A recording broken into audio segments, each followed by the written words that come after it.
Let's step back a little, take a look inside our true self, get comfortable in the uncomfortable, and let's embrace our reality. Life is tough, but so are you. Welcome to the Choose Your Attitude podcast with Nicholas Strand. Join Nick, author of Loving Someone Who's Dying, as he shares his experiences of life loss to life on the road as a traveling roadie. He and his guests will get into real topics while encouraging you to let go of the past, lift up the present, and fiercely build your better tomorrow. Let's get through this together. Now, here's your host, Nick Strand. Hey, welcome to the Choose Your Attitude podcast, where we discuss real life stuff, learn to master the only aspects we can control in life, and use it as a tool to make today the best day of your life. Every morning we wake up with a choice to make. What attitude are you going to create your life with today? We chat with people of all walks of life, people sharing their own stories and tips of some of life's most difficult journey. There is no proper way to do this correctly, besides talking about it and walking through the process, no matter how difficult it may be. So let's train the elephant in the room together, but first, a word from our sponsors. Are you looking for some much needed motivation? Maybe a new way to feel inspired? We know that life is tough, but so are you. Finding that perfect shirt you've been dreaming of is a tough journey, but we have you covered. That's why we are here with Choose Your Attitude apparel. Wear it with confidence and remind yourself you're choosing a way to success. It is a constant reminder that you can share with others. Join the Choose Your Attitude community and share an attitude of style that others will want to be a part of. So get yours now at chooseyouratitude.com. Would you like to be a sponsor on the Choose Your Attitude podcast? Reach out to us at podcast@chooseyouratitude.com. HALT! In this episode, I sit down with Dr JD Hassenbank, muscle magician, move better, hurt less. In our current situation in 2020, there has been a lot to overcome mentally in our stress, overwhelming desire to understand. John provides us with some mental exercises to help us process all that is going on using the HALT process. Hunger, anger, loneliness, tiredness. As we try and conquer the current times, here's our chat in hopes to help you process the reality. Welcome to Choose Your Attitude podcast, streaming at podcast.chooseyouratitude.com. This episode also has a video version that you can find and subscribe to at youtube.chooseyouratitude.com. That version usually airs about a week after the podcast. I want to welcome everybody. I have JD Hassenbank, sorry. He actually... a friend of mine, Josh, a bus driver for touring, roadie friend, I actually came across his video, and he was talking about HALT. We'll go a little bit deeper into that, but it was... I loved this character, and I loved kind of how he was explaining this, and it kind of caught me up. And so it was something that I wanted to reach out. Come to find out, he as well is kind of in the road family. There's a little bit of a relationship there. So I want to introduce everybody to JD Hassenbank. How are you doing? Good. How are you guys doing? Good. Explain a little bit about yourself. Introduce the audience to kind of who you are and your history, I guess, with, I believe it was Kenny Chesney. Yes. Yeah. So I'm a doctor of chiropractic, but I'm sort of like if you took a martini shaker and put a little chiropractic, a little acupuncture, physical therapy, athletic training, strength and conditioning, and functional medicine, and shook it all up and spilled it out, you'd get me. So That's great. I'm pretty much, I love to learn personally, but also share hacks for your health and to just function better, move better, hurt less, have less stress, more energy, all that good stuff. It's it's definitely very helpful. When even in the learning process, I know for you, even I bet, but even for me is like going through this process of trying to share is at the same time a great learning experience. And I love kind of how you shared that out as I learned from it, and I wanted to bring you onto that. So in your work, one of the videos you shared was about HALT. Yeah. Yeah. Can you talk about that a little bit? You named it the big bad daily stressors, HALT. Yes. Yeah. So just kind of a little backstory. I've been in practice for 20 years. I'm a movement guy. So I help people primarily in practice move better and hurt less. And when I go out on the road and take care of some of the tours that I go on, that's who I am. I'm kind of Dr. Feel Good. So I take spots that are tight, restricted, stuff that's hurting, and I do my muscle magic and get them moving better. But during these times right now, I can't put my hands on people. And a lot of what I talk about in the day-to-day kind of in the scenes with people, I layer a lot of this information in and teach a lot of why I'm working on them. And it got to the point where I just realized like this season is stressful for me, you, and everybody. I mean, it's disorienting. Yeah. It's a little bit fearful. It's a wondering of, are we going to even be able to get back to the lifestyle that we were used to or that we really want to live? I mean, do we even really want to live like that anymore? It's been a little bit of a swirl during this time. And so the biggest thing that people are asking me, either via Zoom or phone call or text, or when they do come in, is they're saying, man, I'm just so stressed right now. My traps are tight. My back is tight. I mean, I'm like aching and hurting all over. And so we talk about what kind of things you can do to not only hack your stress, but also help your body become more resilient, handle stress. And the very first thing you do is just take out the biggest stressors in your daily life. There's a lot of stuff we don't have control over, but these four we absolutely have control over, and it's the HALT. I love that. It's a great reminder to remember HALT. That's for sure. And I was looking through it. HALT for hungry, angry, lonely, and tired. I was actually just talking to you about how I woke up this morning, and I myself have been having a hard time to get on my feet today, and I feel a little definitely uncomfortable because of that stress. I actually made myself a smoothie to try to kind of help with the hunger and kind of reward my body and kind of adjust my mental state. But going into each layer of those, can you kind of help explain if I was to, try to feel a little bit more comfortable and are uncomfortable right now, using, kind of those steps of HALT? Yeah. And I know we wanted to jump into a little bit of, it is okay. Like feeling stress is okay. Feeling anxiety, depression. I mean, my gosh, my anxiety has been off the charts. I've lived with anxiety all my life, but I've learned how to not just manage it, but how to really tap into dropping it down and low. When I feel it, I don't ignore it. I go, I'm a little more anxious. Or I might wake up a day like you have today where you're like, I kind of feel depressed. Like I'm having a hard time getting going. Like I'm not quite myself. Recognizing and feeling your feelings is kind of key number one, just kind of checking in and being aware of what's going on. Key number two is realizing that there's really no shame or blame for this. It's just the way you are and what's happening right now. And number three, being able to speak it. Either write it down in a journal, speak it to a friend, somebody who's trusted that can kind of go, okay, somebody who's not going to try to fix you, somebody who goes, I get it. I've been there, dude. Yeah. And then number four is knowing that you can do something about it. You don't have to sit in the pit forever. You can literally do something about it if you choose to. You can choose your own attitude. You can choose how you feel. I mean, you can choose a lot of things.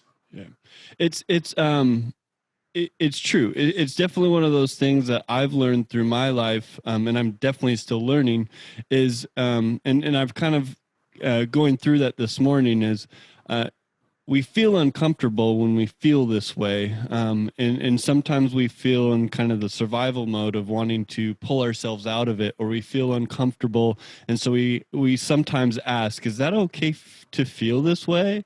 And it's less about being right or wrong in that feeling, but more about being aware and understanding to the feelings you're in, to Absolutely.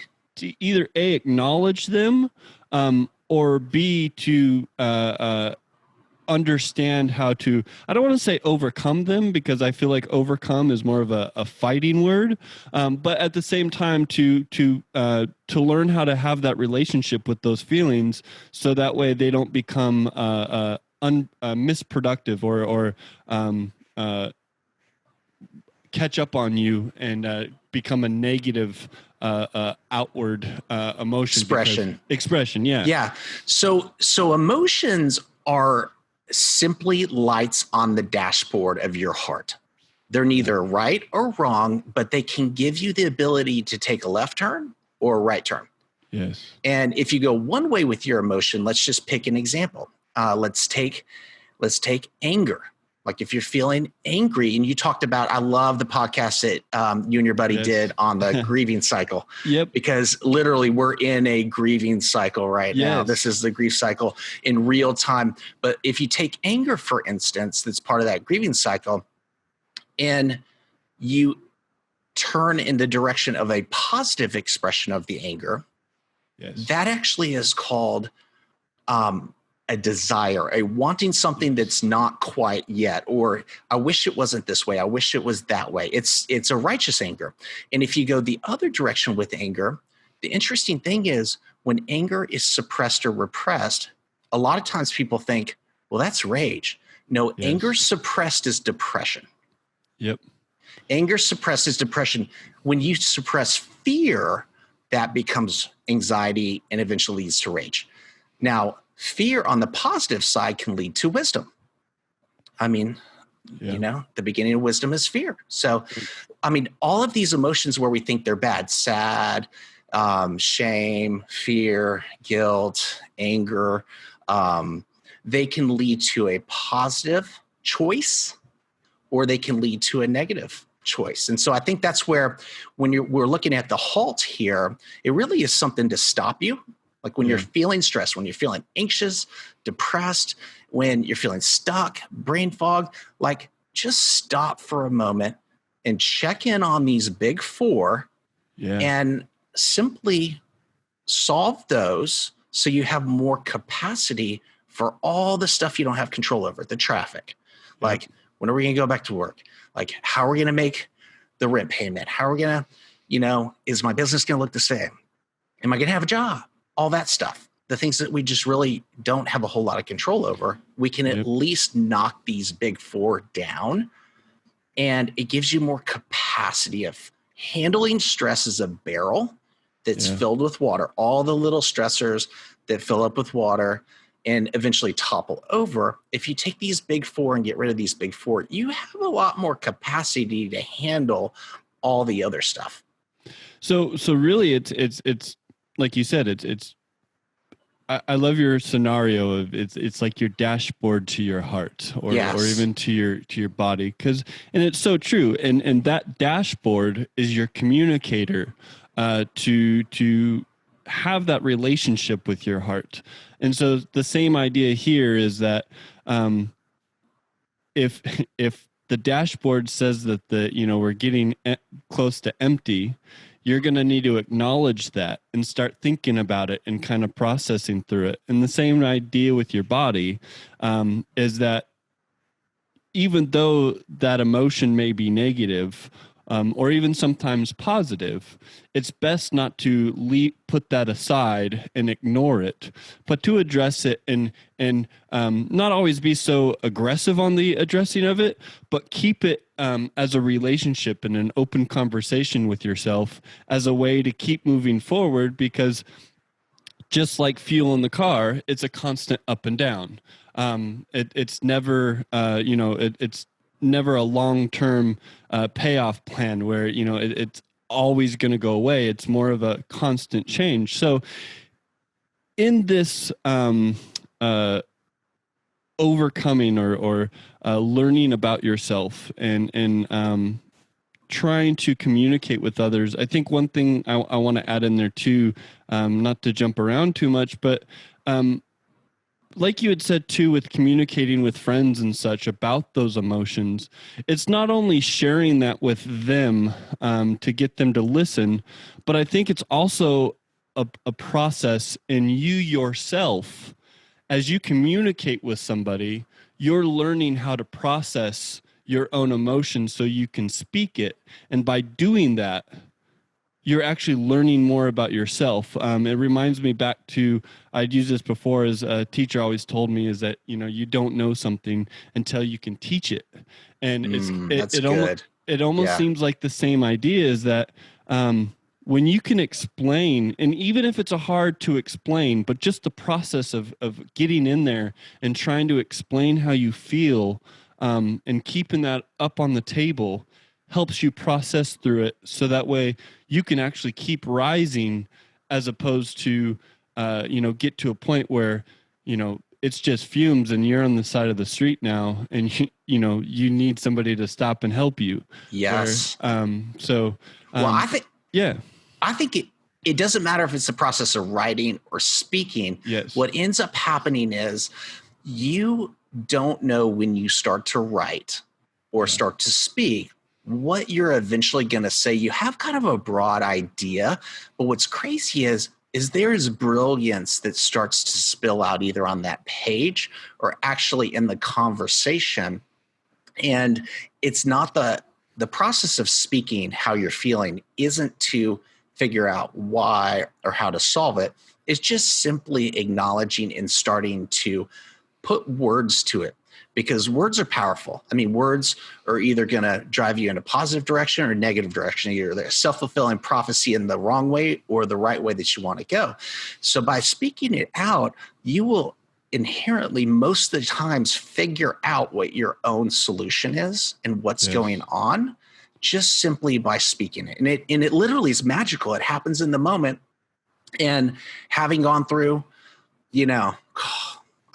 tens of thousands of dollars of therapy because of trauma in my childhood and story, what I learned was my individual counseling and all the group sessions I did together with Ben and other people in story groups, et cetera, that I had no idea that I was going to learn just from speaking it out, number one. And number two, listening to somebody else share their story and their feelings, I actually learned just as much, if not even more, sitting and listening to somebody else process. So it's one of those things where, my gosh, if we can't get together individually, just get on a Zoom and just share. You don't have to fix each other. You can just literally dump and go, hey, let me just spill for 10 minutes and you can spill for 10 minutes and we'll have to figure this out. We're just going to speak it out and talk it out. I'm not a writer.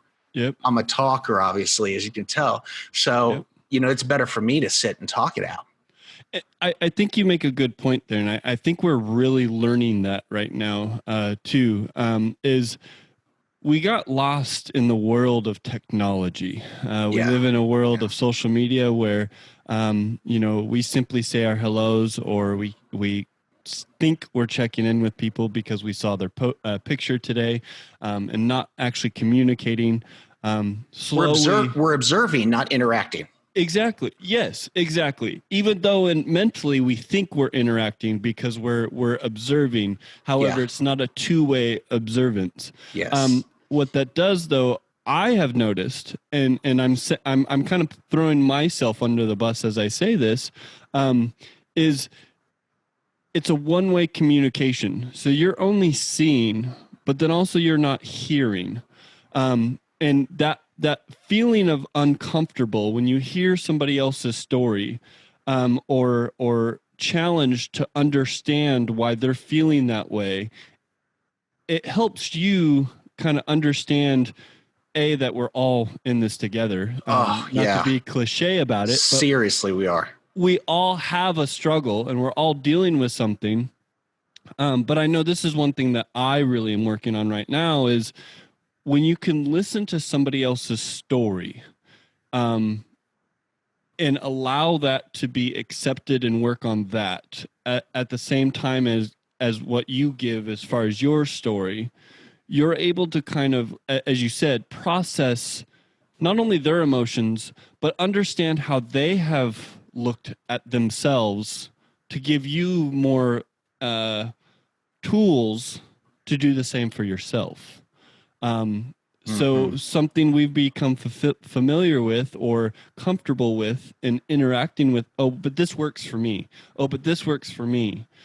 But if you hear it from somebody else and you go back, you're able to kind of start challenging yourself to become actually more comfortable in the uncomfortable, as opposed to accept where you stand and let some of the water fill up that barrel to where all of a sudden you're drowning. You're overwhelmed. Yeah. Overwhelmed. I mean, basically what you're doing is you're trying to suck air through a straw underneath the water. I mean, it's literally that analogy where you're trying to survive by just getting the basic, barely necessities of life. The other thing is being able to see somebody's body language and being able to see like how their body responds to processing their story is unbelievable. And I think that's why I went to having Zoom conversations with my buddies and people I love and respect, and wanted to spend more time with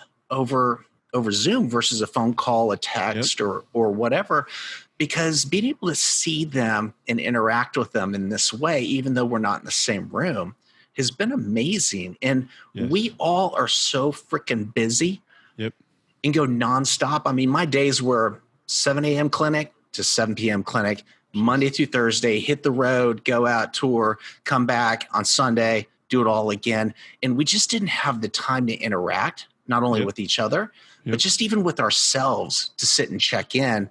I mean, I did my best to do my check-ins and mindfulness and meditations, but I have to get up at freaking 4:30 in the morning to do that, you know? Yeah. I'd said this before too. We forget how much of someone's presence, their facial expressions. I use this as I have a very close friend of mine who's deaf, and we use sign language. And in sign language, your facial expressions can determine a sign into 3 or 4 different ways. And we forget about that, not only because of social media, because anymore it's just words, and that those words or emails don't really share that. But even in conversation, you hear emotion. So you're able to, by some of the verbal, you're able to kind of guess what's happening. But with Zoom, like you said, it's a whole nother level of understanding and being able to see a person's, smile, a person, that connection that I don't even think we realize that when you see somebody else and you get that eye contact and you're able to kind of see that struggle or see that happiness, you feel it. Absolutely. And I think sometimes that creates sometimes the uncomfortable, but that uncomfortable is, I think, what we're talking about, of wanting to try to stand in, not as a way to make it more challenging on yourself in a negative sense, but more in a positive sense, that when we, for example, right now, it's okay to feel how we are right now. Yeah. It's scary. Yes. It's emotional. It doesn't make our circumstances better. However, it allows us to get through that process better, so that way we can get to the finish line, or at least make every day better, so that way it doesn't overcome us or overwhelm us as an individual. So we can actually make each day as best as we can, no matter the levels of the struggles we're in. Absolutely. I mean, the present of being present with somebody and being in their presence is that you get the me too connection. You get the, oh yeah, me too. Like you thought you were the only one. Yep. Or you thought you were one of very few that felt like that. And you realize that, gosh, I'm not alone. Like, yeah, I feel that.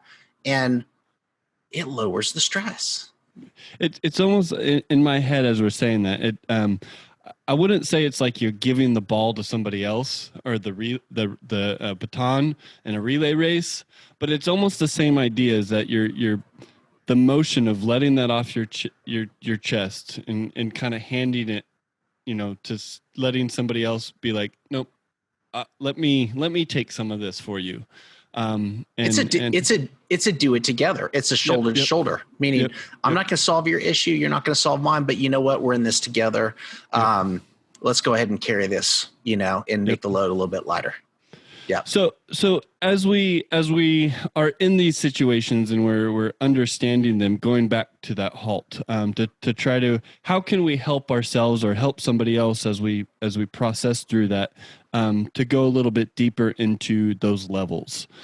So on the big bad daily stressors of the HALT, the hungry, angry, lonely, and tired, essentially, if you're feeling overwhelmed, you're feeling triggered, you're kind of depressed or feeling out of sorts, or you're actually interacting with a spouse, a child, a parent who is a little more angry, a little more out of sorts, feeling kind of stressed, and you're kind of sensing that. The first thing you want to do is go, hey, for myself or that person, am I hungry? Have I eaten recently? And what was the last meal I actually ate? Because if it was crap, if it was sugary, that stuff's going to be out of your system in 30 to 60 minutes, and your blood sugar is going to drop. Did I eat well? Did I have good fats? Did I have good, protein and some slow absorbed carbs like, veggies or, fibrous stuff? Solve the hunger issue first, because it takes stress off. So if you're stressed, that's not the time to fast.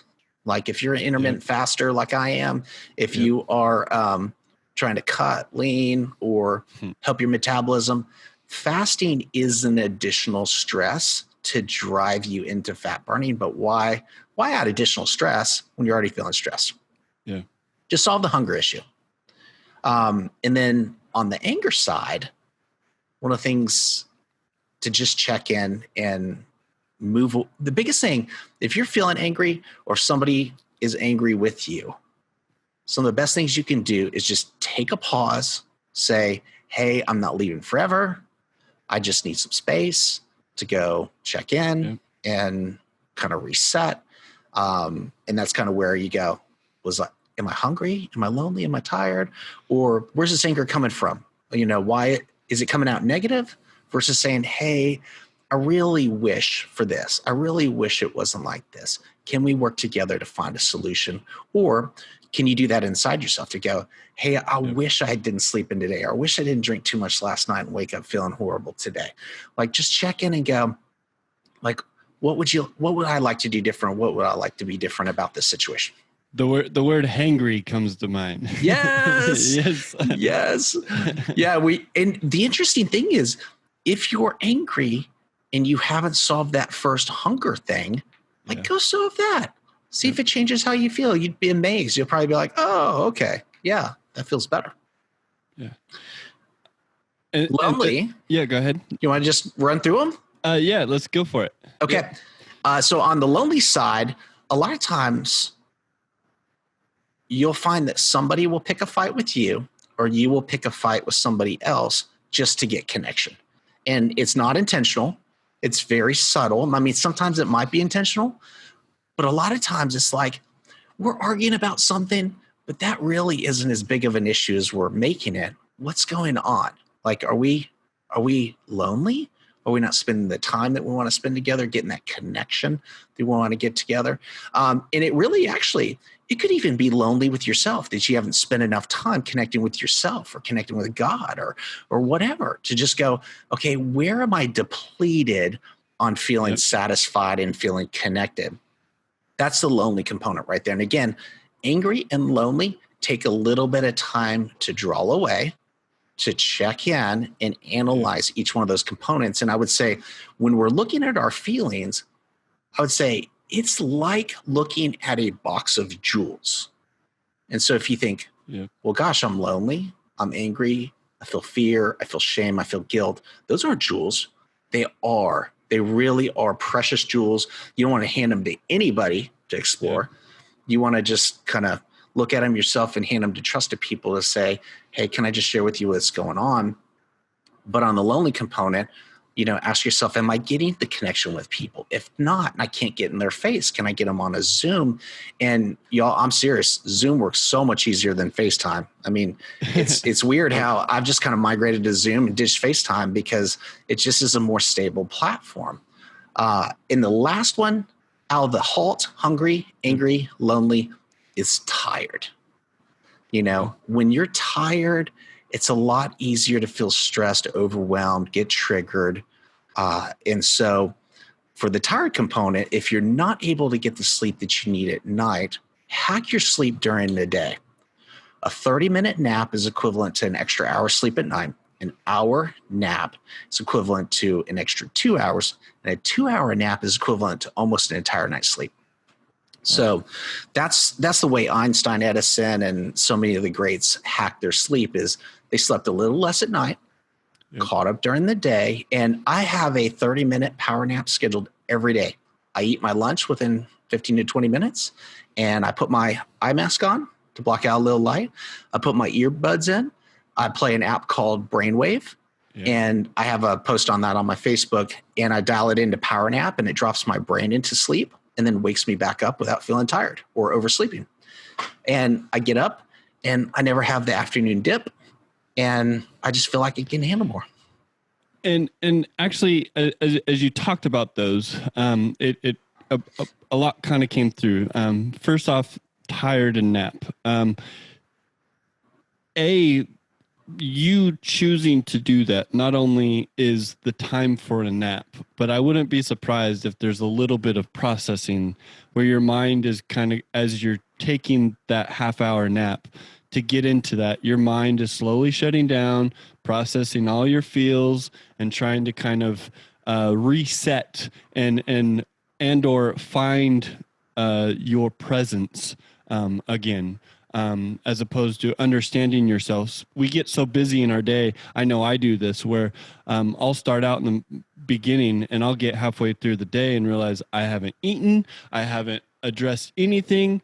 And having those moments of, like you said, pause, and your nap, that allows you to address the situation, remind yourself, okay, where am I at right now? How am I feeling right now? And I think that's important as well. And I see that, I see that myself as I will take a nap sometimes, especially when I get to the low and it's like, okay, I just need to reset and kind of find myself again and regain that energy to overcome.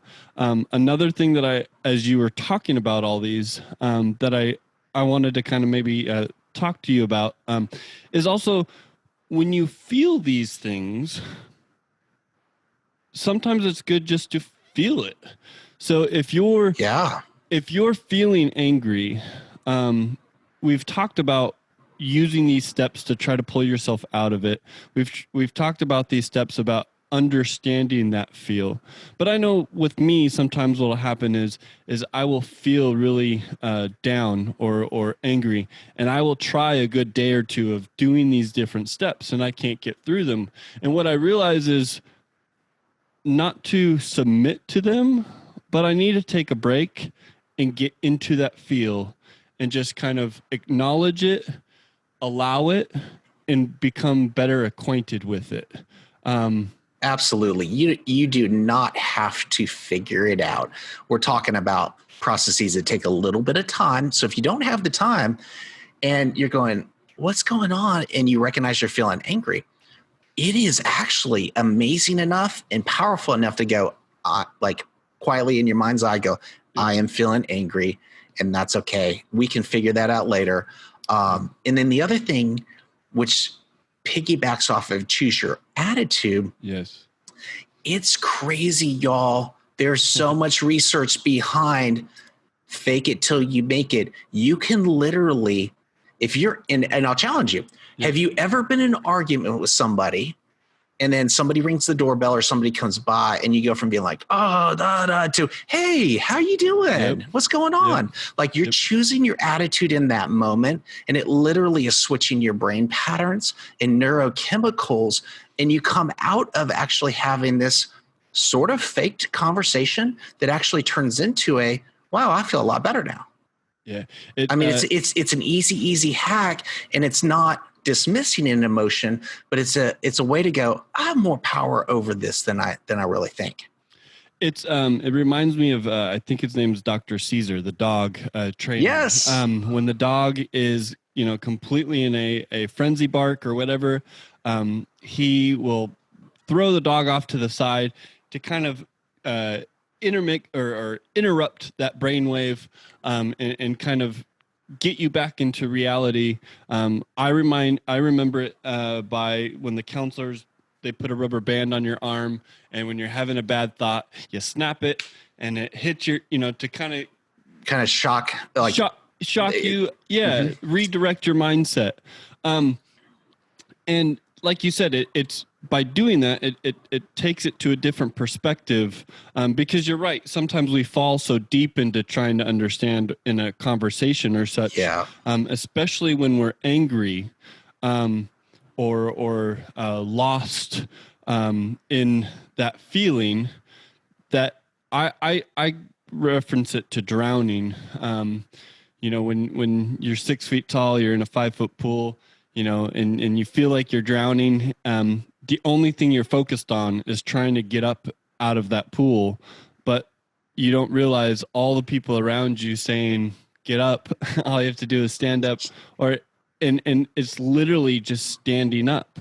And so by being able to get out of that survival mode, snap your brainwave to become present and kind of take a reapproach of where you're at in the present, will allow you to get back into that productive perspective, as opposed to the reactive in the moment perspective.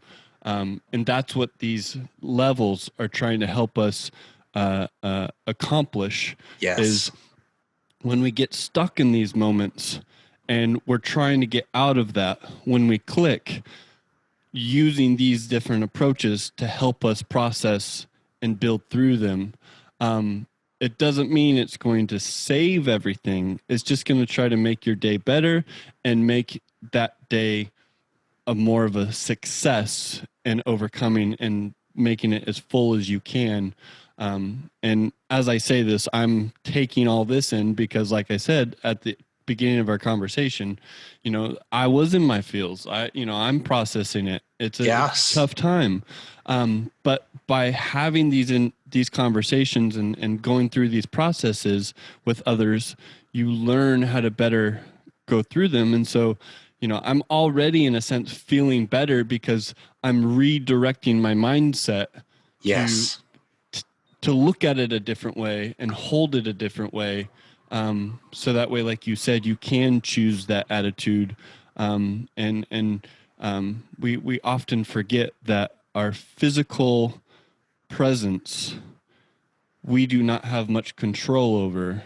However, our mental presence, we have all the control over, even though sometimes it tries to get the best of us. But if there's any control we have, it's our mental state.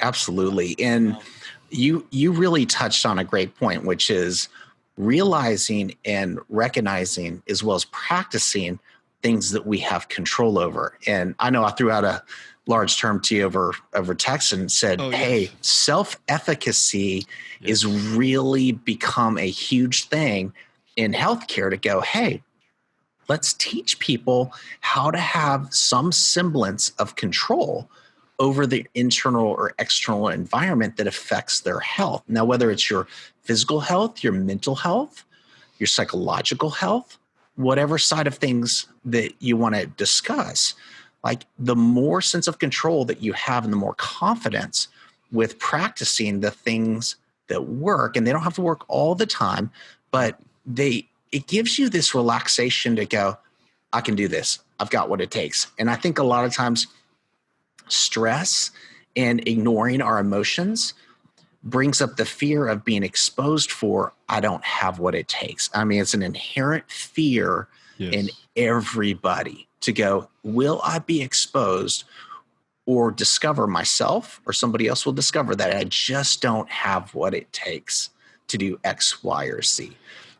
I think that in itself is, I think, also a difficult time connecting back to what I was talking about with social media, and especially with celebrities or musicians. You can post all the pictures you want. You can have this shield all you want. But the bravery doesn't come from the couple pictures you have and then to go hide behind it and have that tough life. It's overcoming your challenge.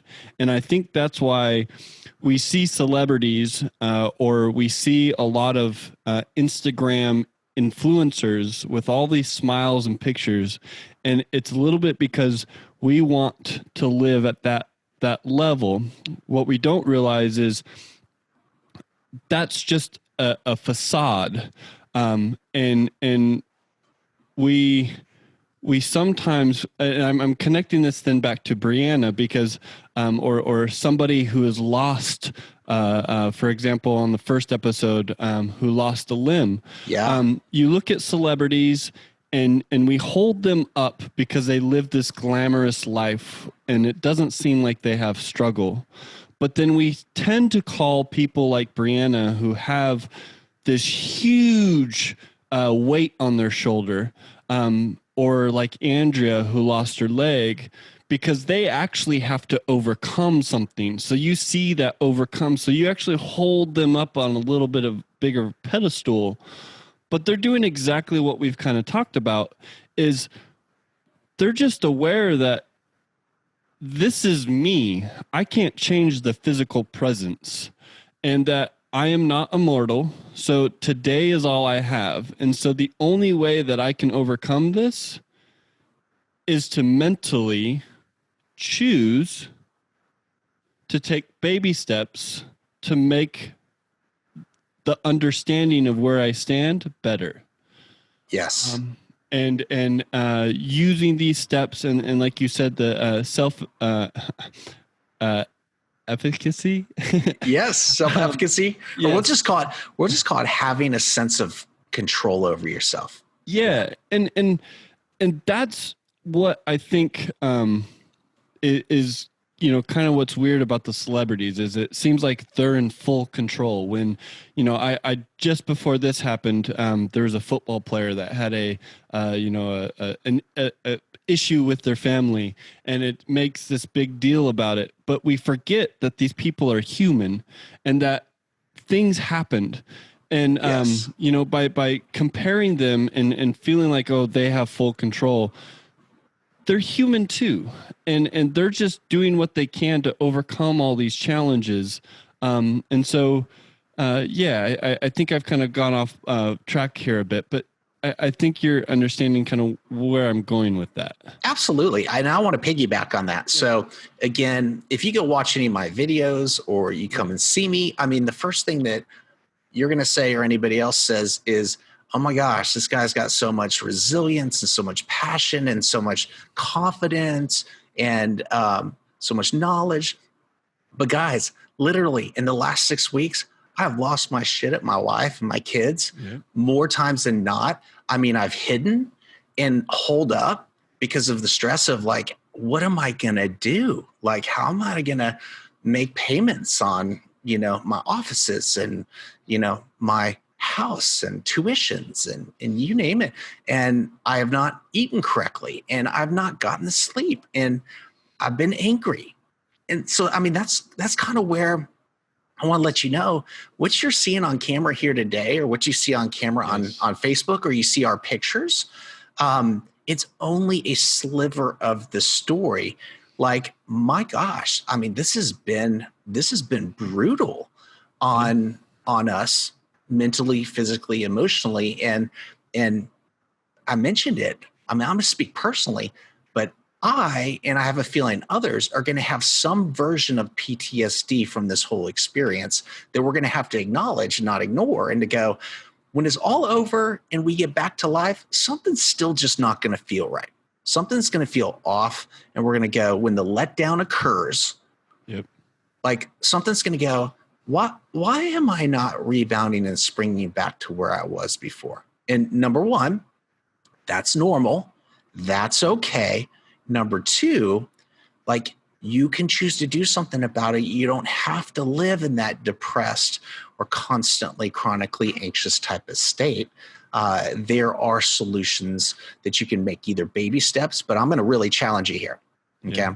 Because when it comes to anything, whether it's like changing your body composition, losing weight, or it's like accomplishing something mentally, physically, or emotionally, the quicker, faster, bigger steps you make,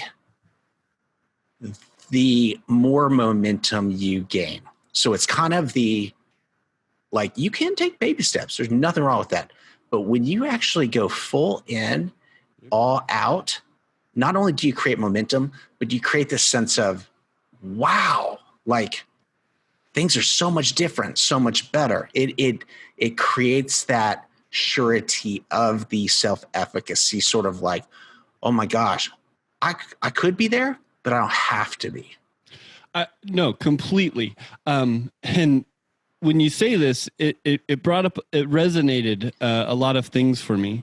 I think PTSD, saying that for this is heavy, but at the same time, I would relate that to everybody's past. Yes.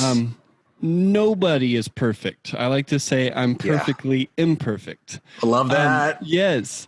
But we've all screwed up. We've all made a mistake. And those things, I know for me, countlessly will hit me when I least expect it. And to this day, I'm like, oh, I shouldn't have done that. But it's using those situations as inspiration or tools to help you become better today. Love it. Yeah, it's our past is exactly that. You can't change it. So it's using those learning lessons to make us the best we can, because tomorrow's not guaranteed. Yep. And our goal is that we have reached the highest peak we can when that last day comes. Yep. And so using those forms of PTSD, I would say is almost something to kind of embrace. I like to say the embrace your reality. Yeah. Is to be able to use those tools and not throw those under, but when they come up, remind them and keep them out here, so that way you can use them to inspire you and to perfect yourself to overcome these challenges. So now next time this comes up, you're one up to whatever that monster may be. And PTSD isn't this like big bad ugly thing. It's your brain and body and heart's way of going, damn, that was hard. Yeah. Really hard. Like, can we have a little bit of time to recover from that? Yep. It's being kind to your brain, body, and heart, and even soul, to go, it's okay if it takes me a little bit to get back going in the right direction. And it's okay if I never actually get back to who I was before this experience. That's why they call it a memory. Embracing the suck, and then kind of going, you know what? That has actually changed me. What if that hard and bad experience has actually changed me for the better?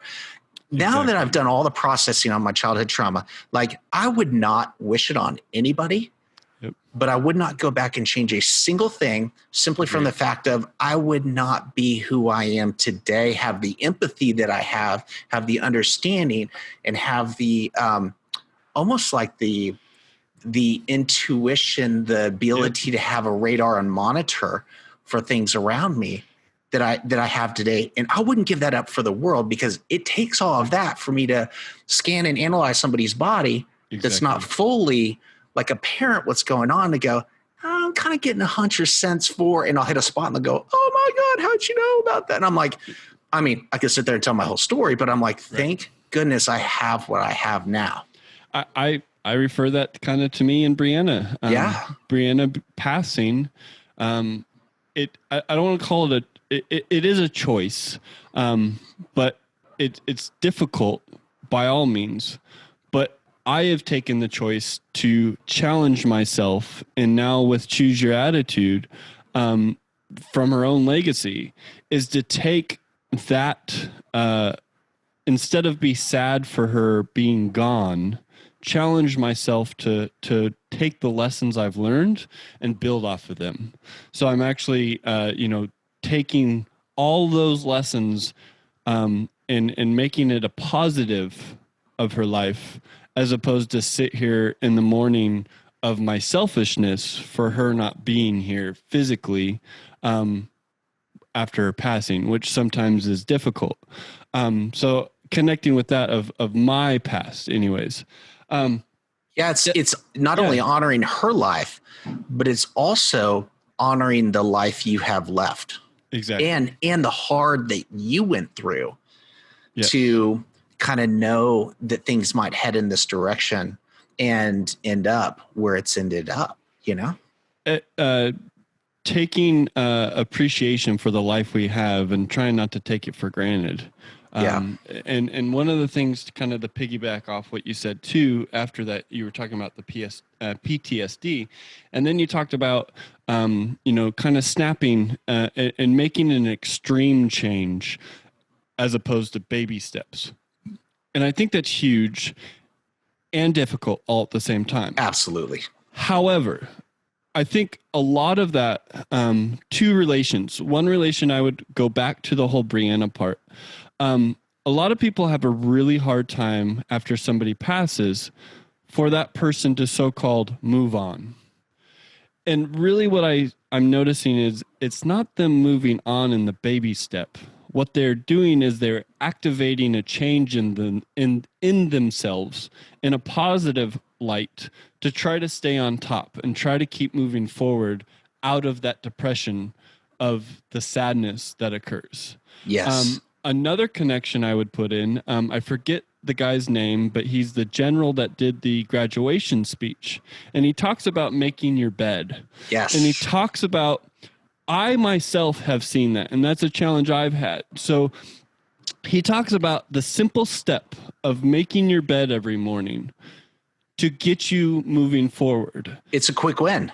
It's a quick win, but it's a big step. Yes. And what that did for me is I had many mornings I was waking up and I was slowly moving. Well, yes, I could slowly try to work out. But what I did is I said, stop. Let's make this extreme. I set my alarm for an hour earlier than what I normally wake up to. Why? To do that quick change. At the same time, I've started to make my bed, and that extreme has allowed me to help encourage that choice, because it was all a choice. I had to make the choice to set the alarm. I had to make the choice to make the bed. But these actions start to stack up and help you overcome and acknowledge and give you that energy. And the big change doesn't have to be in every area of your life. Right. Literally, I mean, it can be as simple as that, to go, wow, an hour earlier, that feels like a monster leap. Why not just 15 minutes earlier? But I mean, that's a big change. You don't have to change everything else. Once you master that, and once that becomes habitual and a rhythm, then you can start taking chunks out of other areas of your life and make big changes there. And I would say, don't go to the extreme and try to change everything at once, because it's just too overwhelming. Just take big chunks out of it, and it creates that momentum, and you get the dopamine hit, and it feels good. It feels connecting, and you're now having some level of self-efficacy, some self-control. I love it.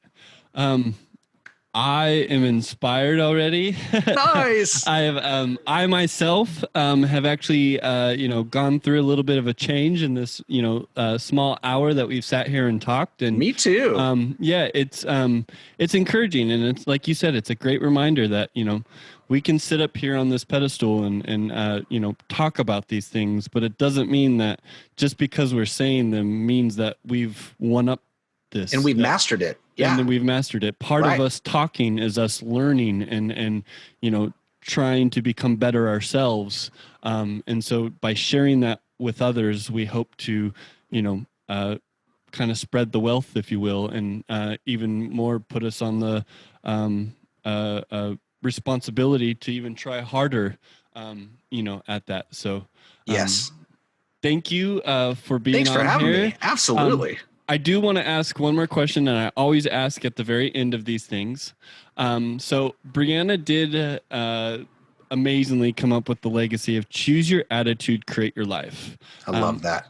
I know you kind of touched it a little bit, but directly, if I was to say choose your attitude, create your life, how do you kind of interpret that to somebody? Well, it's like I talked about before. It's a little bit, and this is really dumbing it down of saying fake it till you make it. But the deal is that when you, and I'll relate this to getting into mindfulness and meditation, which used to sound really kooky to me and had to read all the scientific research. And then I was like, oh my gosh, this stuff is brilliant. But literally focusing on what you want is incredibly powerful. And some people are like, well, that's selfish. But ultimately, like, I want to focus on having peace and joy and playfulness and spunky attitude and patience and things like that.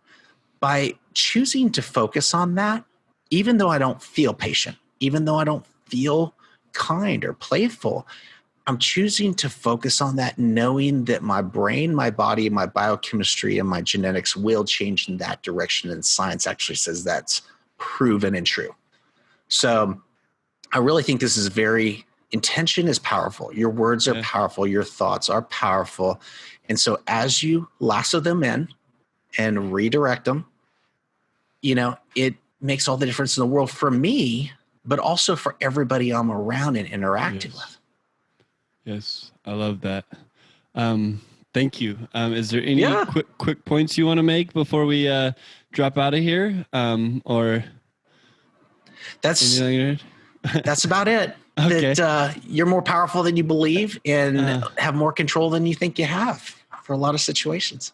I love it. How can people find you if they want to connect? The best way to find me is to go to drhassenbank.com or go to my Facebook. It's at Dr. Hassenbank. Honestly, if you just Google JD Hassenbank, those will pop up right there. If you have a question, my number, literally, you can text me today, 615-600-4747. That's not a mock or phone number. That is my mobile number. Text me a question, ask me a question. Not going to charge you. We can create a dialogue and see if it's something that I can either do a quick answer for you, get you a reference, or if you're like, hey, I really want to test my stress hormones and see kind of what load my body's under. I want to be able to understand how to hack some of the other systems in my body, my brain.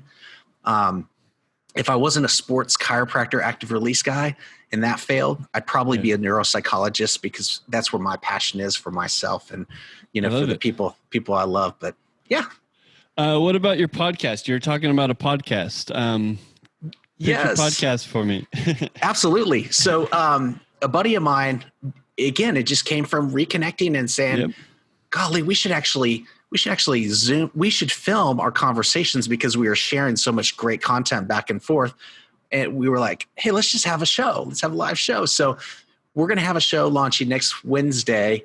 Officially, we've kind of done some test shows, but officially next Wednesday at 1 p.m. on Facebook or YouTube. It's called Smarter, Not Harder. And you can find a link to that on my Dr. Hassenbank Facebook page.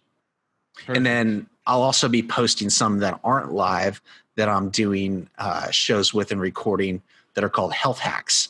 And they're two professionals getting together talking about, okay, what kind of hacks are you giving your patients and clients? And what kind of hacks are you doing for your health, your fitness, and things like that? We're sharing our tips and tricks back and forth and just recording it and putting it up there so that people can learn, like, what is the stuff we do to fix ourselves?